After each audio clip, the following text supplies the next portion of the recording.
حضرت اسامہ بن زید رضی اللہ تعالی عنہ فرماتے ہیں کہ میں کسی ضرورت سے آپ صلی اللہ علیہ وآلہ وسلم کی خدمت میں حاضر ہوا۔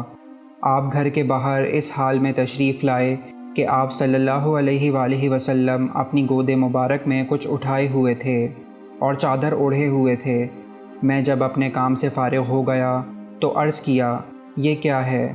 آپ صلی اللہ علیہ وآلہ وسلم نے چادر ہٹا دی۔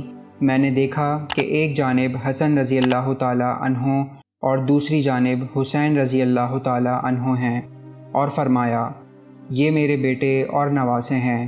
اے اللہ، میں ان دونوں سے محبت کرتا ہوں، آپ بھی ان سے محبت فرمائیے، اور جو ان سے محبت کرے اس کو بھی اپنا محبوب بنا لیجئے۔ اللہ تعالیٰ سے دعا ہے کہ اللہ تعالیٰ ہمیں بھی دین پر صحیح معنوں پر چلنے کی توفیق عطا فرمائے۔ آمین۔